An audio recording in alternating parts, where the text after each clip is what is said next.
Hello everyone, आज के lecture में हम लोग properties of addition of vectors के बारे में डिस्कस करेंगे। एडिशन ऑफ वेक्टर्स कैसे परफॉर्म किया जाता है ऑलरेडी हम लोग डिस्कस कर चुके हैं।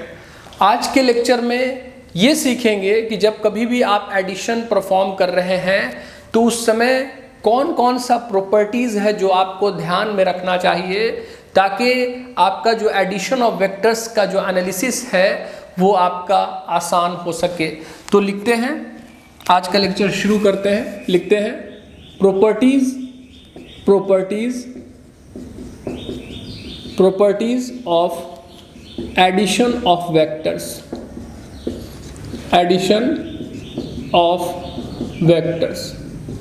Properties of addition of vectors. Okay, इसमें जो सबसे पहला प्रॉपर्टी जो हमको डिस्कस करना है वो है कम्यूटेटिव प्रॉपर्टी। तो लिखते हैं यहाँ पे कम्यूटेटिव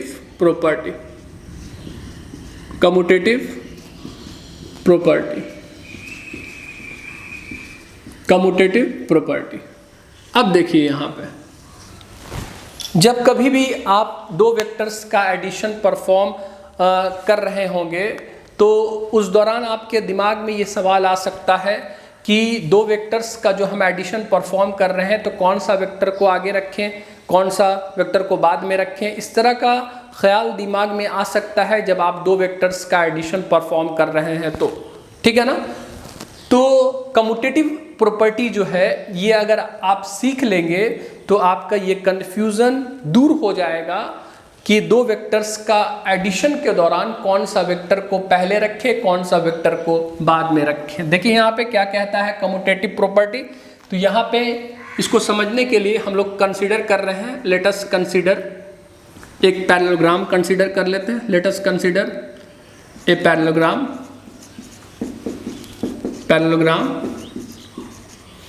PQRS। एक पैरेललोग्राम PQRS हम लोग कंसीडर कर लेते हैं। यहाँ बना लेते हैं पैरेललोग्राम। ये पैरेललोग्राम हो गया, ये हो गया PQR और ये S हो गया, ठीक है। अब यहाँ पे हम इसका एक डायगोनल बना लेते हैं, ठीक है। इसका एक डायगोनल PR हम लोग यहाँ पे ड्रॉ कर लेते हैं। ये हो गया आपका डायगोनल PR, ओके। अब यहाँ पे देखिए जब आप एक पैरेललोग्राम बनाएंगे और उसका एक डायगोनल बनाएंगे तो यहाँ पे दो ट्रायंगल हमको मिलेगा। ये वाला पहला ट्रायंगल मान लेते हैं, इसको दूसरा ट्रायंगल मान लेते हैं, ओके। अब यहाँ पे देखिए अगर हम PQ को एक डायरेक्टेड लाइन सेगमेंट बनाना चाहें तो ये वाला PQ जो लाइन सेगमेंट है इसको एक डायरेक्शन देना होगा। मान लीजिए हम इसको डायरेक्शन इधर का दे देते हैं। QR जो लाइन सेगमेंट है इसको डायरेक्टेड लाइन सेगमेंट यानी वेक्टर बनाने के लिए इसको एक दिशा देना होगा। ये दिशा दे देते हैं, ओके। तो ये QR के पास मैग्नीट्यूड भी हो जाएगा और इसके पास डायरेक्शन भी हो जाएगा, यानी कि ये एक वेक्टर हो जाएगा, ओके। अब यहाँ पे देखिए, यहाँ पे हम PQ वेक्टर को एज्यूम कर लेते हैं A vector and QR vector को एज्यूम कर लेते हैं B वेक्टर, ओके। अब यहाँ पे हम लोग ये वाला क्या हो गया, ये वाला हो जाएगा A वेक्टर और ये वाला क्या मैंने एज्यूम कर लिया है B वेक्टर।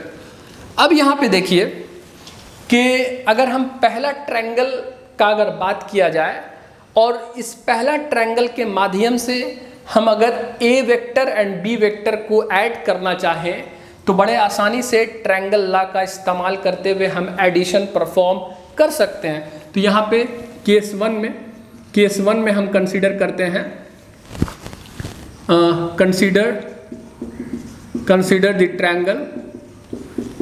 इसमें हम लोग ये वाला ट्रायंगल 1 कंसीडर कर लेते हैं। ट्रायंगल 1 दैट इज कौन सा ट्रायंगल हो गया, PQR ट्रायंगल कंसीडर कर लेते हैं। तो यहाँ पे बना लेता हूँ मैं PQR ट्रायंगल को। तो ये हो गया आपको PQR ट्रायंगल, ये PQR ट्रायंगल हो गया। ये वाला हो गया P, ये वाला Q हो गया और ये वाला क्या हो जाएगा R। इसको मैंने PQ को A वेक्टर मान लिया, इसको मैंने क्या मान लिया B वेक्टर। हम लोग ऑलरेडी डिस्कस कर चुके हैं कि आप जिस दो वेक्टर्स को आप ऐड करना चाहते हैं उसको आप ट्रायंगल का दो साइड बना लें, ठीक है ना। तो मैंने A वेक्टर और B वेक्टर को ऐड करना चाहता हूँ तो ए वेक्टर को मैंने ये ट्रायंगल का पी क्यू जो है उसको मैंने ए वेक्टर एज्यूम किया है और क्यू आर से मैं बी वेक्टर को रिप्रेजेंट कर रहा हूँ। तो यानी ट्रायंगल का दो साइड्स मेरे दो वेक्टर्स को रिप्रेजेंट कर रहा। तो जो थर्ड साइड होगा वो क्या रिप्रेजेंट करेगा, दोनों के एडिशन को, यानी कि दोनों के रिजल्टेंट को दर्शाएगा। तो यानी कि ये वाला जो पी आर वेक्टर हो जाएगा, अगर हम इसका डायरेक्शन इधर दे देते हैं, क्योंकि ए और बी को सेम ऑर्डर में लेना है, लेकिन जो रिजल्टेंट हमको मिलेगा वो थर्ड साइड का जो ऑर्डर कंसिडर करेंगे वो रिवर्स यानी अपोजिट ऑर्डर कंसिडर करेंगे, तभी जाकर के थर्ड साइड एडिशन को बताएगा यानी रिजल्टेंट को बताएगा। ठीक है, अगर आप जो ऑर्डर इसका लिए हैं वही ऑर्डर अगर इसका ले लेते हैं तब वो थर्ड साइड रिजल्टेंट यानी addition of A plus B को रिप्रेजेंट नहीं कर सकता था। ठीक है ना, तो इस बात को ध्यान में रखिएगा, हम लोग ऑलरेडी डिस्कस कर चुके हैं। तो यहाँ पे मैं लिख सकता हूँ using triangle law of vector addition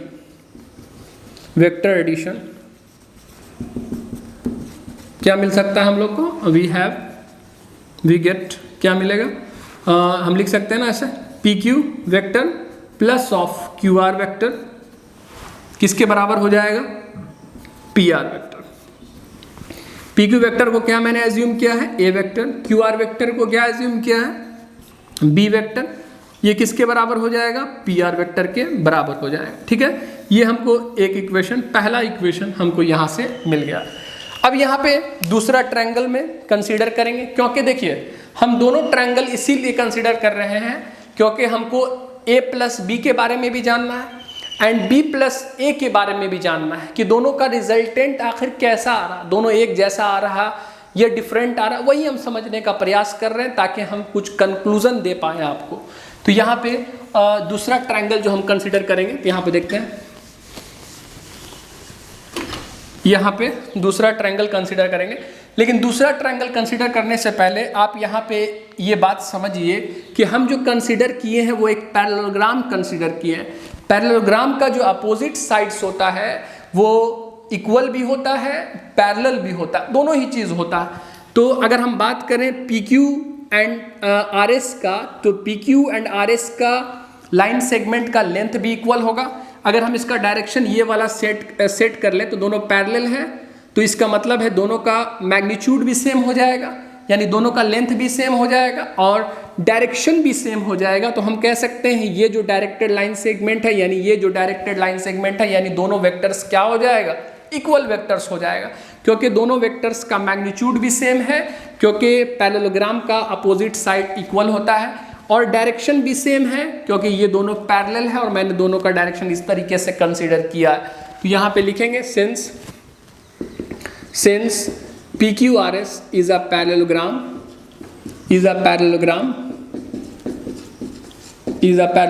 इसीलिए हम इसको ऐसा लिख सकते हैं पैरेललोग्राम, इसीलिए पी क्यू आर एस के बराबर भी होगा and P Q is also parallel to R S.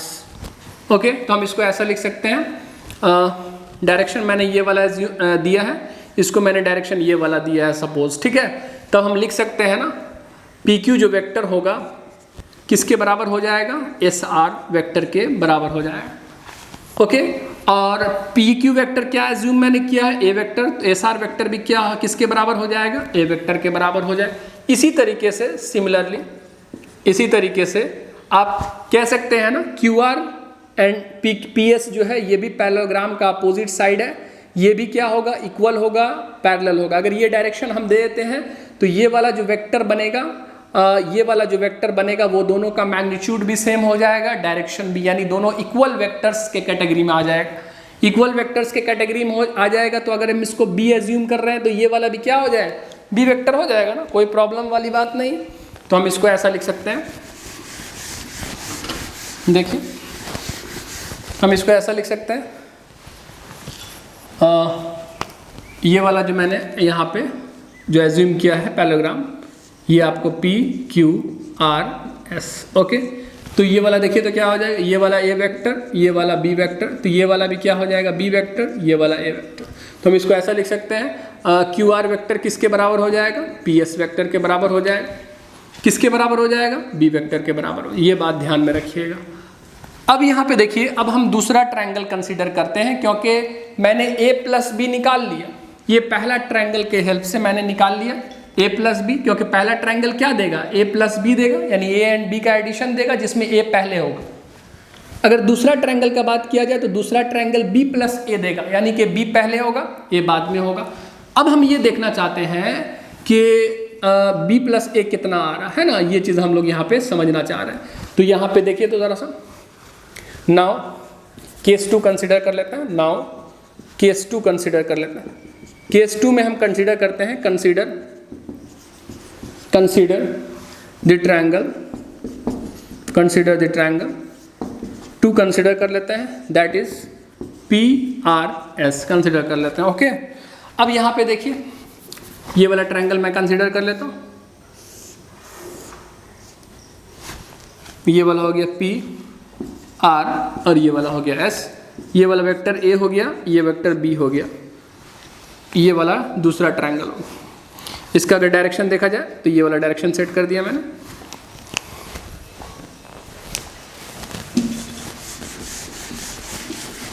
अब देखिए, ये वाला भी एक ट्रायंगल बन रहा है ना, ये वाला एक ट्रायंगल अगर बन रहा है तो ये वाला ट्रायंगल भी आपको B प्लस A का रिजल्टेंट दे सकता है अपने थर्ड साइड से।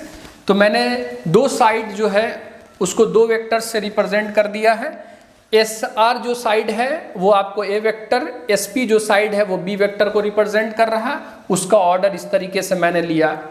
तो जो थर्ड साइड होगा दैट इज PR, वो उसके रिजल्टेंट को दर्शाएगा। शर्त सिर्फ इतना है कि जो आपने दो वेक्टर्स का जो सेम ऑर्डर कंसीडर किया है वो ऑर्डर के जस्ट अपोजिट यानी रिवर्स ऑर्डर होना चाहिए, तब जाकर के आपका जो PR है यानी थर्ड साइड है वो रिजल्टेंट देगा किसका, B प्लस A का। तो यहाँ पे ये वाला जो रिप्रेजेंट करेगा वो किस चीज़ को रिप्रेजेंट करेगा, B प्लस A को रिप्रेजेंट करेगा। यहाँ पे मैं लिख सकता हूँ using triangle law of vector addition, triangle law of vector addition we get क्या मिलेगा हम लोग को, देख लीजिए, ये मिल जाएगा ये वाला PS vector plus of SR vector किसके बराबर हो जाएगा, PR वेक्टर। PS वेक्टर में अभी मैंने निकाला है किसके बराबर है, B वेक्टर। SR वेक्टर किसके बराबर है, A वेक्टर। ये किसके बराबर आ गया, PR वेक्टर के बराबर। ये मैंने कंसिडर कर लिया इक्वेशन नंबर 2। अब आप इक्वेशन 1 और इक्वेशन 2 पे गौर कीजिए। इक्वेशन 1 A प्लस B यानी A को पहले रख रहा था, और दूसरा इक्वेशन B प्लस A यानी B को पहले रख रहा। लेकिन हम ये गौर कर रहे हैं, एनालिसिस से हमको ये पता चल रहा है कि हम A प्लस B निकालें यानी A vector plus B vector निकालें तब भी आपको PR वेक्टर निकल के आ रहा। अगर हम B vector plus A vector निकालें तब भी हमको PR वेक्टर निकल करके आ रहा। इसका मतलब ये हुआ कि आप कभी भी दो वेक्टर्स का एडिशन परफॉर्म कर रहे हैं तो उसमें कोई सा भी वेक्टर को आप पहले रख सकते हैं, कोई सा भी वेक्टर को आप बाद में रख सकते हैं। इससे एडिशन ऑफ वेक्टर्स के रिजल्ट पे कोई असर नहीं पड़ने वाला है ना।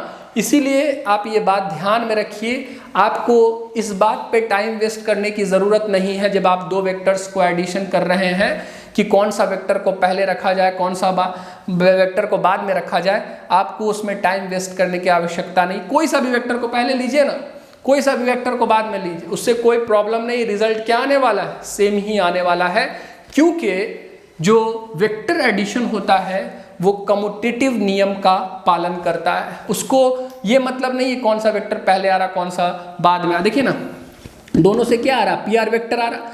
PR वेक्टर का मतलब है कि PR वेक्टर ऐसा वेक्टर है जिसका कुछ डायरेक्शन होगा, कुछ मैग्नीट्यूड होगा। इसका मतलब A प्लस B किया तो उसका भी मैग्नीट्यूड और डायरेक्शन क्या आएगा, सेम। और B प्लस A किया तो उसका भी मैग्नीट्यूड आएगा और डायरेक्शन आएगा सेम, क्योंकि दोनों का क्या आ रहा है, एक ही वेक्टर आ रहा, PR वेक्टर आ रहा। ओके, तो इस बात को ध्यान में रखिएगा। हम यहाँ पे नोट में लिख लेते हैं। तो यहाँ पे पहले ये लिख लेते हैं, फ्रॉम 1 and 2 वी गेट क्या मिलेगा, यहाँ से ये मिलेगा A प्लस ऑफ B किसके बराबर हो जाएगा, B प्लस ऑफ A। तो यहाँ पे मैं नोट में लिख लेता हूँ नोट में लिख लेता हूँ, फॉर एनी टू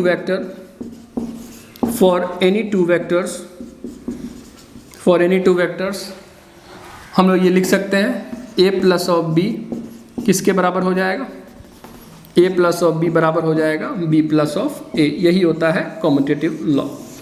आगे बढ़ते हैं, अब दूसरा लॉ सीखते हैं, that is associative property. Associative property के बारे में सीखते हैं, क्या वेक्टर का जो एडिशन है वो क्या एसोसिएटिव नियम का पालन करता है या नहीं करता है, इस बात को भी समझ लेते हैं। तो यहाँ पे दूसरा प्रॉपर्टी लिखते हैं, that is associative property. Associative property, associative property.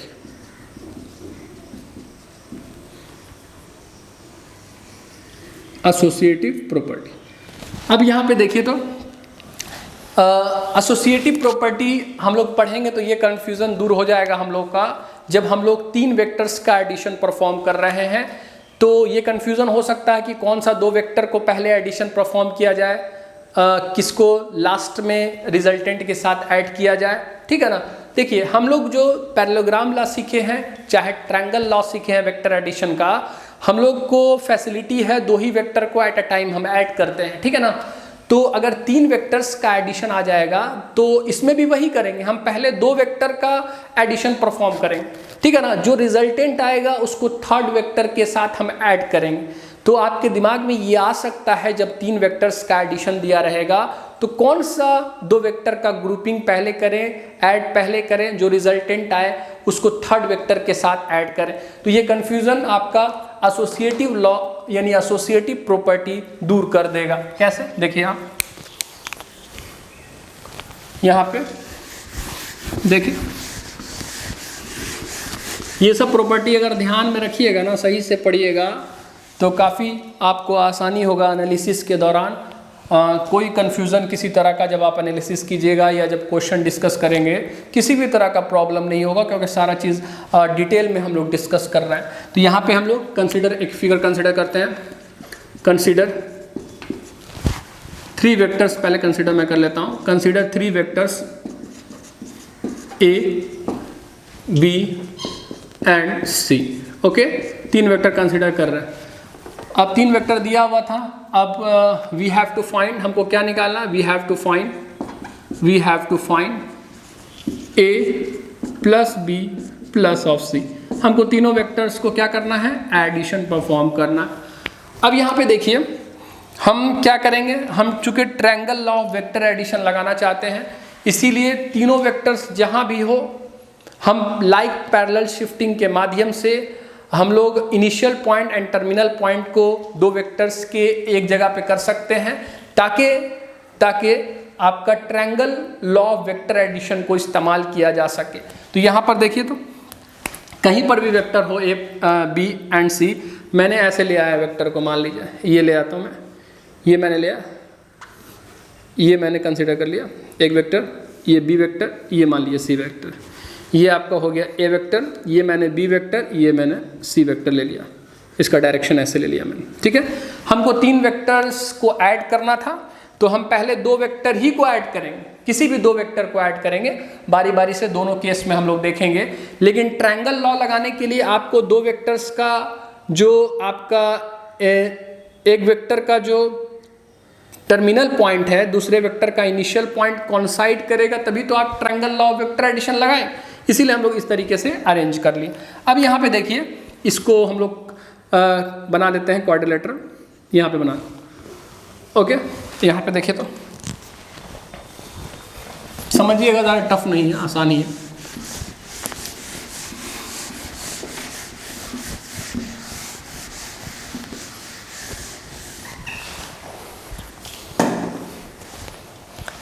यहाँ पे देखिए तो ज़रा, हाँ यहाँ पे सबसे पहले केस वन में हम लोग कंसिडर करेंगे। पहले हम इसको नेमिंग कर देते हैं, इसको मैं मान लेता हूँ PQRS, ये वाला मान लेते हैं, ठीक है। यहाँ पे मैं लिख लेता हूँ लेट PQ जो वेक्टर मैंने एज्यूम किया है that is A vector, QR जो वेक्टर एज्यूम किया है B vector, and R S जो कंसिडर किया वो कौन सा वेक्टर कंसिडर किया है, सी वेक्टर मैंने कंसिडर कर लिया। अब यहाँ पे केस 1 में हम लोग कंसिडर करेंगे, केस 1 में let us try to add A and B firstly. ठीक है, पहले हम कोशिश करते हैं कि ए एंड बी को पहले ऐड किया जाए, हम ट्राई करते हैं ऐसा, क्योंकि आप चाहे ट्रायंगल ला लगाएं चाहे पैरेललोग्राम ला लगाएं, यहाँ पे मैं ट्रायंगल ला लगा रहा हूँ, उसमें ये फैसिलिटी है कि आप पहले किसी दो ही वेक्टर को ऐड कर सकते हैं, क्योंकि हम लोग ने ट्रायंगल ला में दो वेक्टर्स को ऐड करने का तरीका सीखा। एक बार में 3 वेक्टर्स आएगा तो 3 वेक्टर्स को एक बार में नहीं ऐड कर देंगे, है ना। हम लोग जो ट्रायंगल ला सीखे हैं 2 वेक्टर्स को ही ऐड करने का तरीका सीखे। इसीलिए अगर आपको 3 वेक्टर्स दिया है थोड़ा पेशेंस रखिए, ठीक है ना। पहले 2 वेक्टर्स को हम लोग ट्रायंगल ला के माध्यम से ऐड करेंगे, जो रिजल्टेंट आएगा फिर उसको थर्ड वेक्टर के साथ फिर से ट्रायंगल लॉ लगा करके हम लोग फाइनल रिजल्टेंट पता करेंगे। तो यहाँ पे जो केस 1 में हम कंसीडर कर रहे हैं वो पहले ये कंसीडर कर रहे हैं कि ए एंड बी वेक्टर को पहले ऐड करते हैं हम लोग triangle law of vector addition का इस्तेमाल करके। तो यहाँ पे देखिए तो क्या हो, ये आपको हो गया P Q, ये हो गया R, ये A वेक्टर ये B वेक्टर, ठीक है। ट्रायंगल लॉ लगाते हैं, तो ट्रायंगल लॉ लगाने ये 2 साइड हो गया, 2 साइड 2 वेक्टर्स को रिप्रेजेंट कर रहा, तो थर्ड साइड जो होगा ये वाला थर्ड साइड जो होगा वो रिजल्टेंट को रिप्रेजेंट करेगा। तो ये जो थर्ड साइड आएगा रिवर्स ऑर्डर में वो किस चीज़ को रिप्रेजेंट करेगा, A plus of B vector को रिप्रेजेंट करेगा, ठीक है। ये जो रिजल्टेंट निकाले हैं, कंबाइंड इफेक्ट निकाले हैं, वो A एंड B का निकाले, लेकिन एक वेक्टर और दिया हुआ है जिसके साथ आपको कंबाइंड इफेक्ट निकालना। तो ये जो फाइनल रिजल्टेंट आया है ये इसको मैंने ये फाइनल रिजल्टेंट आया है, ये फिगर 1 में कंसिडर कर ले रहा हूँ।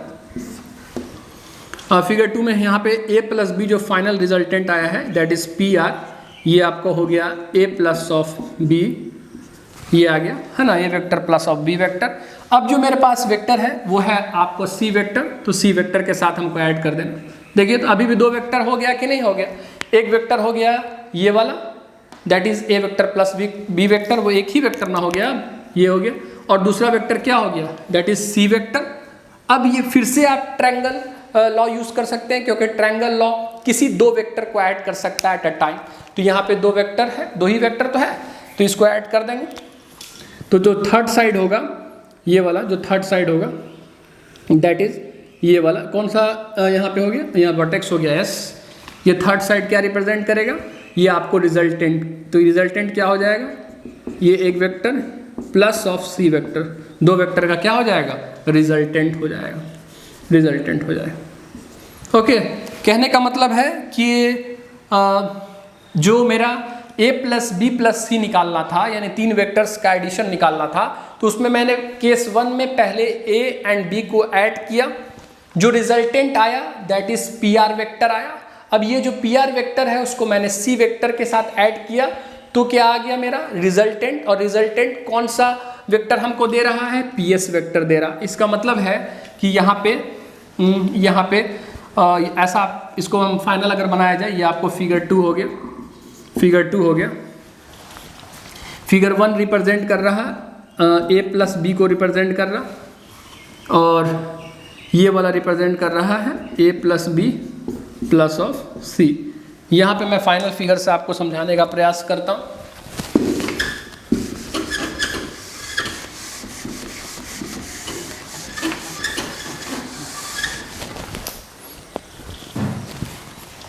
यहाँ पे मैंने जो कंसिडर किया है PQRS क्वाड्रिलेटरल, ये वाला कंसिडर किया, ये आपको हो गया PQRS। मैं फाइनल डायग्राम बना देता हूँ ताकि कन्फ्यूज़न किसी तरह का ना हो। मैंने एक डायगोनल ये वाला कंसिडर किया था, ये वाला मैंने A वेक्टर, ये वाला B वेक्टर, ये वाला C वेक्टर। देखिए यहाँ पे मैंने पहले क्या किया, A vector and B vector को ऐड किया, तो ये जो डायगोनल है दैट इज PR वेक्टर, वो क्या देगा, वो रिजल्टेंट देगा, A प्लस B का क्या देगा, रिजल्टेंट देगा। तो ये क्या आ गया मेरा A vector plus of B vector. अब ये जो ये वाला ट्रायंगल में देखिए PRS में देखिए, ये वाला ट्रायंगल में एक वेक्टर हो गया आपका पी आर वेक्टर, दूसरा वेक्टर हो गया आर एस वेक्टर। तो जो फाइनल रिजल्टेंट होगा वो कौन सा वेक्टर देगा, that is P S vector देगा। देगा कि नहीं देगा, बिल्कुल देगा।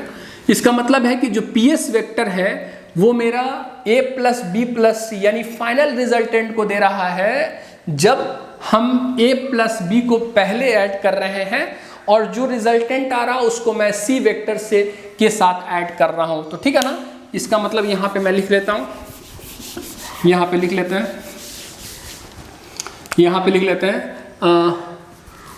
a प्लस ऑफ b कौन सा वेक्टर दे रहा, यानी यहाँ पे लिख लेते हैं पी आर वेक्टर क्या आ रहा है, पी आर वेक्टर आ रहा है A vector plus of B vector.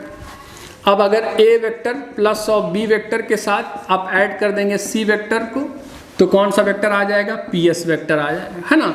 यानी इसको हम मान लेते हैं आपको इक्वेशन नंबर 1, इक्वेशन नंबर 1। ये पहला केस है जिसमें हम लोग ये कंसिडर किए हैं कि हम ए एंड बी वेक्टर का ग्रुपिंग पहले कर रहे हैं, पहले ऐड कर रहे हैं और जो रिजल्टेंट आ रहा उसको सी वेक्टर के साथ ऐड कर रहे हैं। तो कौन सा वेक्टर आ रहा फाइनल रिजल्ट में, यानी फाइनल रिजल्टेंट यानी फाइनल वेक्टर कौन आ रहा है, पी एस वेक्टर आ रहा। केस 2 में हम कंसिडर करते हैं, let us try to add हम इस बार क्या करेंगे, बी एंड सी पहले ऐड करेंगे, बी एंड सी फर्स्टली, ठीक है। अब यहाँ पे देखिए, यहाँ पे दूसरा तरीके से भी हम लोग ऐड करके देख लेते हैं, देखते हैं क्या यहाँ पे कोई फर्क पड़ेगा अगर हम इस तरीके से B एंड C को पहले ऐड करते हैं। पहले केस में मैंने A एंड B को पहले ऐड किया था। हम देखते हैं जब फाइनल जो आंसर आएगा, जो फाइनल जो रिजल्टेंट आएगा वही हमको सब बात बता देगा कि जो फाइनल आंसर है वो सेम आ रहा है या डिफरेंट आ रहा है, ताकि हम कुछ कंक्लूजन दे पाए। तो यहाँ पे सबसे पहले हम B एंड C को ऐड करेंगे। तो यहाँ पे 3 वेक्टर इस तरीके से मैंने कंसिडर कर लिया, ये आपको A वेक्टर, ये B वेक्टर है और ये C वेक्टर। ओके, यहाँ पे सबसे पहले हम B एंड C को ऐड करें, तो B एंड C को ऐड करते हैं। तो ये वाला B हो गया, ये C हो गया, ये B वेक्टर, ये C को ऐड करेंगे तो ये वाला क्या हो जाएगा, B प्लस C को अगर ऐड करेंगे तो ये वाला क्या हो जाएगा, QS जो होगा वो रिजल्टेंट को रिप्रेजेंट करेगा, यानी QS जो वेक्टर हो जाएगा वो क्या होगा, B प्लस ऑफ C हो जाएगा। अब जो फाइनल जो रिजल्टेंट आया है QS, उसको हम किसके साथ ऐड करेंगे, A वेक्टर के साथ ऐड करेंगे, ये वाला A वेक्टर के साथ, ये हो गया A वेक्टर। तो ये भी ट्रायंगल लॉ यहाँ पर भी लगाएंगे। तो यहाँ पर भी अगर आप ट्रायंगल लॉ लगाइएगा तो आपका जो ये जो आने वाला है थर्ड साइड वो आपको क्या देगा, रिजल्टेंट को देगा। इसका डायरेक्शन इस तरीके से ले लिया है ना। तो यहाँ पे जो पी एस वेक्टर हो जाएगा वो क्या हो जाएगा, ए वेक्टर, और ये कौन सा वेक्टर निकल करके आया, ये वेक्टर निकल करके आया है B vector plus of C vector. तो यहाँ पे आ जाएगा B vector plus of C vector, तो ये आ जाएगा A plus B plus of C vector. Okay, तो यहाँ पर देखिए आप कि जो फाइनल जो रिजल्टेंट आ रहा है, अगर आप बी एंड सी को पहले ऐड करते हैं तो ये आ गया QS वेक्टर, और जो रिजल्टेंट आया उसको आप थर्ड वेक्टर A के साथ ऐड करते हैं, तब जो फाइनल जो रिजल्टेंट आ रहा वो PS वेक्टर आ रहा।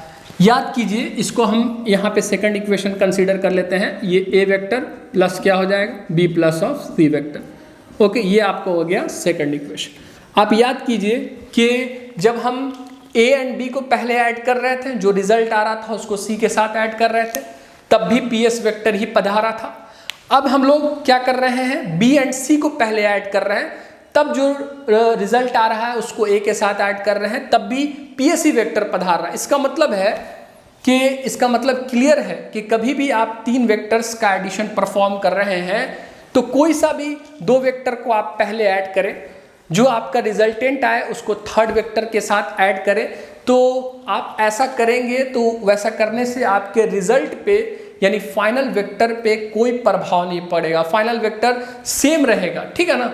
इसीलिए कभी भी ऐसा मत सोचिए कि कौन सा 2 वेक्टर को पहले ऐड करें, कौन सा 2 वेक्टर को बाद में, वो सब नहीं सोचना, उसमें टाइम वेस्ट नहीं करना।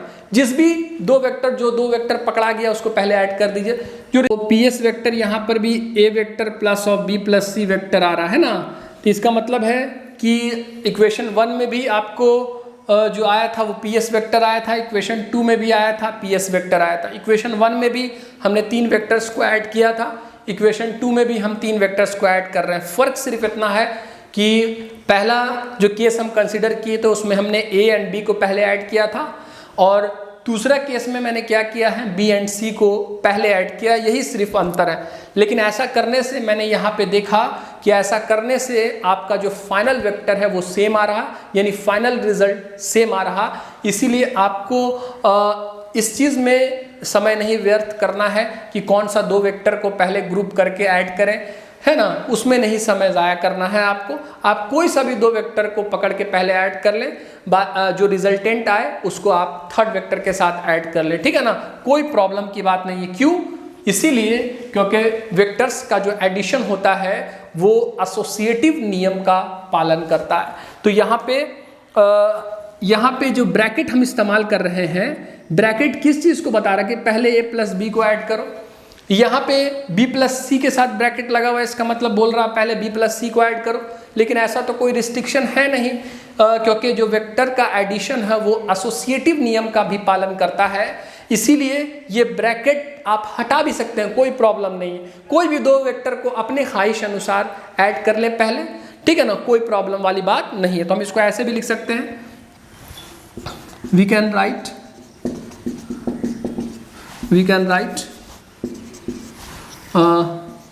A plus B plus C and A plus of B plus of C equal to A plus of B। Without bracket भी लिख सकते हैं, क्योंकि ब्रैकेट सिर्फ इस बात को रिस्ट्रिक्ट करता है कि पहले आपको A प्लस B को ऐड करना, इसीलिए ना ब्रैकेट लगाए यहाँ पे। लेकिन ऐसा तो कोई मसला है नहीं कि इसी 2 वेक्टर को पहले ऐड किया जाए, नहीं तो रिजल्ट गड़बड़ा जाएगा, नहीं ऐसा तो नहीं है। आप कोई सा भी 2 वेक्टर को पहले ऐड कर सकते हैं, इसीलिए हम चाहें तो ब्रैकेट को हटा सकते हैं। सिंपली आप 3 वेक्टर्स को ऐसे लिख सकते हैं, आपकी ख्वाहिश है आप कौन से 2 वेक्टर को पहले ऐड करना चाहते हैं, उससे रिजल्ट पे कोई प्रभाव नहीं पड़ेगा, क्योंकि वेक्टर का एडिशन जो होता है वो एसोसिएटिव लॉ का पालन करता है। तो यहाँ पे हम फाइनल कंक्लूजन लिख लेते हैं। तो यहाँ पे लिख लेते हैं, नोट में लिख लेते हैं, for any 3 vectors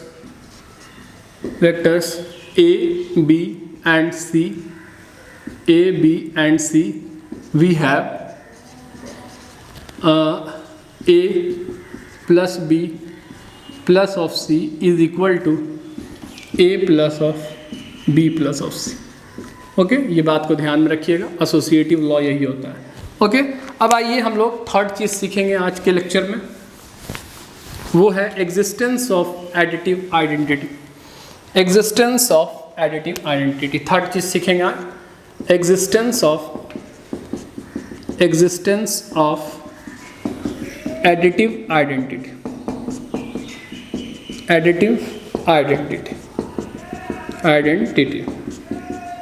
existence of additive identity. यहाँ पे आपके पास अगर कोई वेक्टर दिया हुआ है, आपसे अगर कोई कहे कि एक ऐसा वेक्टर लेकर के आओ जिसको हम A वेक्टर के साथ ऐड करें, तो वेक्टर में कोई चेंज नहीं आए। वेक्टर में चेंज नहीं होने का मतलब ना ही उसका मैग्नीट्यूड प्रभावित हो, ना ही उसका डायरेक्शन प्रभावित हो। जो मैग्नीट्यूड एंड डायरेक्शन पहले था, एडिशन के बाद भी वही मैग्नीट्यूड एंड डायरेक्शन रहे। अगर आपसे कहेगा ऐसा वेक्टर ढूंढ के लाओ, तो कौन सा वेक्टर आप ढूंढ करके लाएंगे? देखिए यहाँ पे we have to find that vector which on addition with we have to find that vector which on adding with a vector gives a vector again। Okay, मतलब एक ऐसा वेक्टर लेकर के आना है आपको खोज करके जिसको हम a वेक्टर के साथ ऐड करें तो फाइनल जो रिजल्टेंट आए वो कौन सा वेक्टर आए, ए ही वेक्टर आ जाए, ठीक है ना। मतलब ए वेक्टर में किसी तरह का कोई चेंज ना हो। हालांकि आप एडिशन परफॉर्म कर रहे हैं वेक्टर के साथ, लेकिन तब भी वेक्टर में किसी तरह का प्रभाव नहीं देखने को मिल रहा है, वो वेक्टर हमको ढूंढ के लाना है। हम लोग नल वेक्टर के बारे में जानते हैं, यानी जीरो वेक्टर के बारे में डिस्कस कर चुके हैं। जीरो वेक्टर ऐसा होता है जिसके पास मैग्नीट्यूड जीरो होता है और डायरेक्शन कोई भी एक पार्टिकुलर डायरेक्शन नहीं होता, कोई सा भी डायरेक्शन जो आप चाहते हैं जीरो वेक्टर का कंसीडर कर सकते हैं। अब यहाँ पे देखिए, इस बात को समझने के लिए हम लोग ने जो एडिशन ऑफ वेक्टर्स सीखा था उसमें मैंने बोट कंसीडर किया था ना। यहाँ पर भी आप समझिए एक बोट है हमारे पास, ठीक है।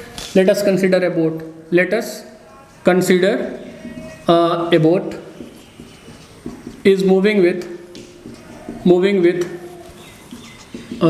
विथ मान लीजिए 20 मीटर पर सेकंड के स्पीड से मूव कर रहा है, सपोज मान लेते हैं, ठीक है। यहाँ पे एक बोट है जो मूव कर रहा है 20 मीटर पर सेकंड के स्पीड से, 20 मीटर पर सेकंड के स्पीड से मूव कर रहा है, ठीक है। अब मान लीजिए कि ये मान लीजिए इसका इंजन जो है जो इम्पार्ट कर रहा है इस पे जो वेलोसिटी वो है 20 मीटर पर सेकंड इस डायरेक्शन में, ओके।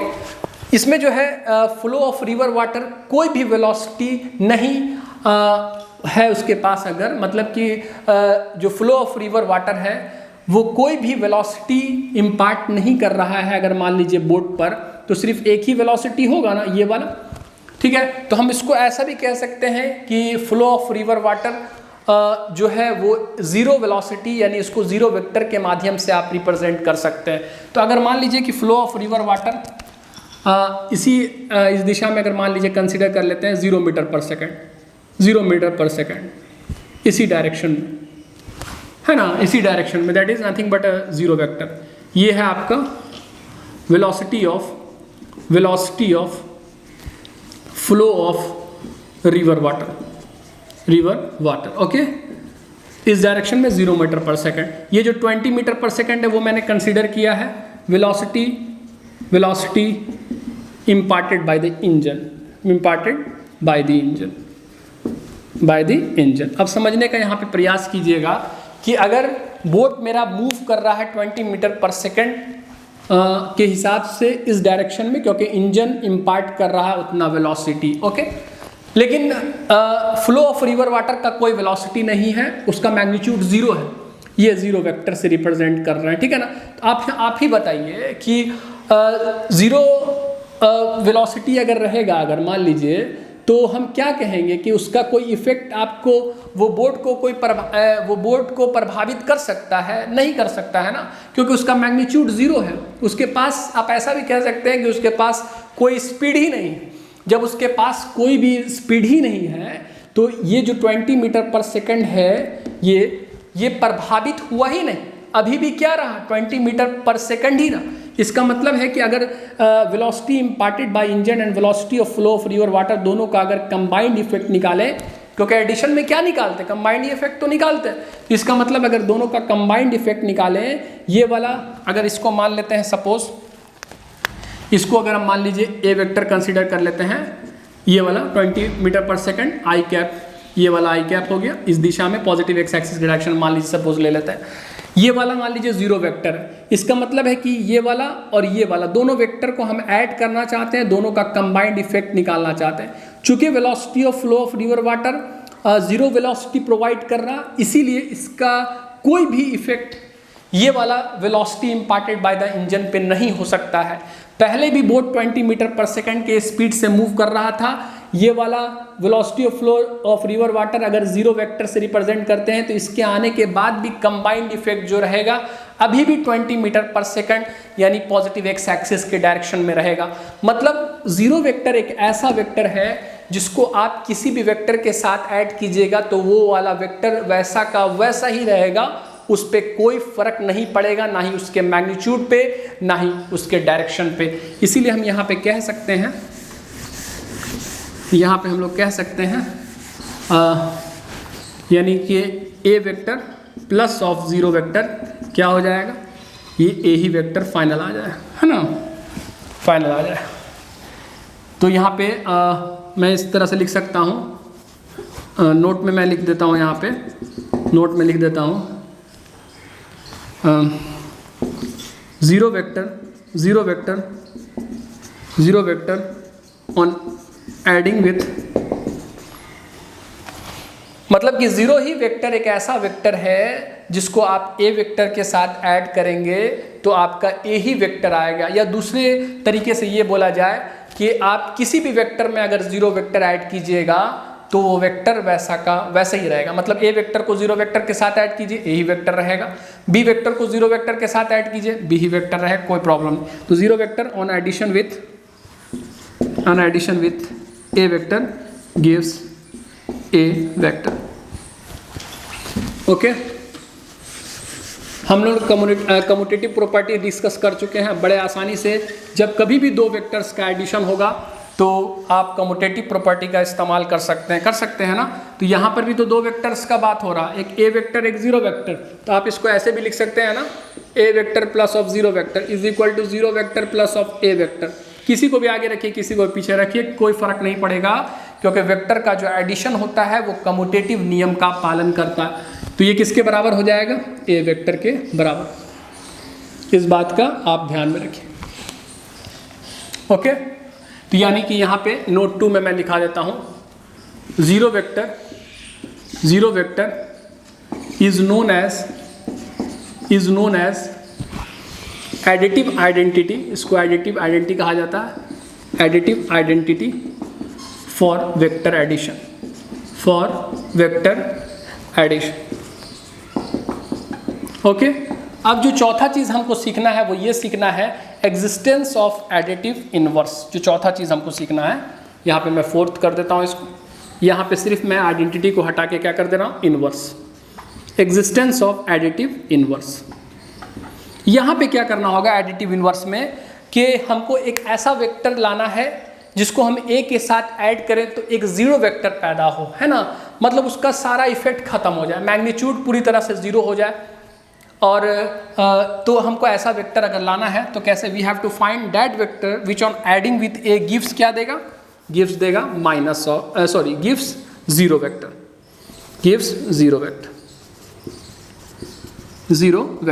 दैट इज, इसको इस तरह से लिखते हैं हम लोग जीरो वेक्टर। कहने का मतलब है, आपसे अगर कोई कहे कि ए वेक्टर आपके पास है, आप एक ऐसा वेक्टर का इंतजाम करो जिसको हम ए वेक्टर के साथ ऐड करें तो कौन सा वेक्टर आ जाए? जीरो वेक्टर आ जाए। तो यहाँ पे देखते हैं कि कैसे होगा। तो यहाँ पे मैं वही एग्जांपल कंसीडर कर लेते हैं। Let us consider a boat moving with speed मान लीजिए 20 मीटर पर second in the positive x axis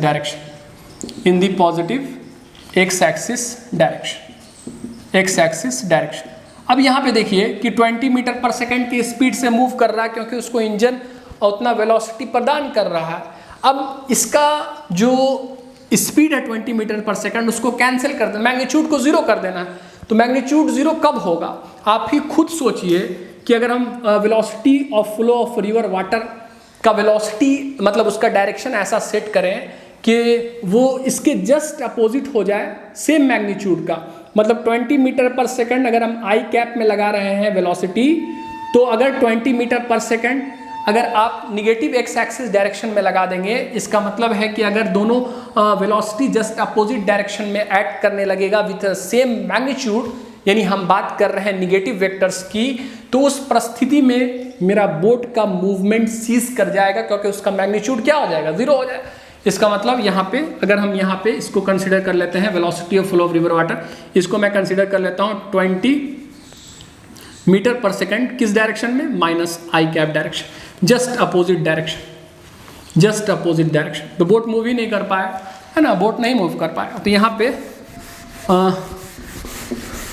आप खुद समझिए ना, 20 मीटर पर सेकेंड एक पॉजिटिव एक्स एक्सिस डायरेक्शन में इंजन उसका वेलोसिटी देने का प्रयास कर रहा, और 20 मीटर पर सेकंड का जस्ट अपोजिट डायरेक्शन में फ्लो ऑफ रिवर वाटर का वेलोसिटी है, तो बोट मूव कर पाएगा? नहीं ना, मूव करेगा, क्योंकि उसका पूरा मैग्नीट्यूड ही जीरो हो जाएगा, क्योंकि सेम मैग्नीट्यूड अपोजिट डायरेक्शन में एक्ट कर रहा। तो आप ध्यान में रखिएगा कि कभी भी कोई वेक्टर आप लेते हैं, उसको उसके निगेटिव वेक्टर्स के साथ अगर आप एडिशन परफॉर्म करते हैं, यानी उसके अपोजिट वेक्टर के साथ अगर एडिशन परफॉर्म करते हैं, तो कौन सा वेक्टर मिलने वाला है? जीरो वेक्टर, और उसका मैग्नीट्यूड खत्म हो जाने वाला, पूरी तरीके से जीरो हो जाने वाला। तो यहाँ पे लिखेंगे, तो यहाँ पे अगर हम a प्लस ऑफ माइनस ए कर देते हैं अगर, तो क्या मिलने वाला है हमको? एक जीरो वेक्टर मिलने वाला। तो यहाँ पे नोट में लिख लेते हैं,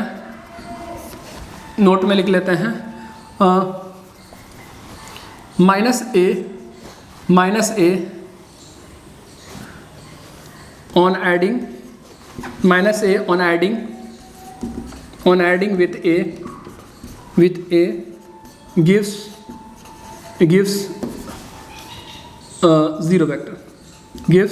zero vector, क्या देगा? जीरो वेक्टर देगा।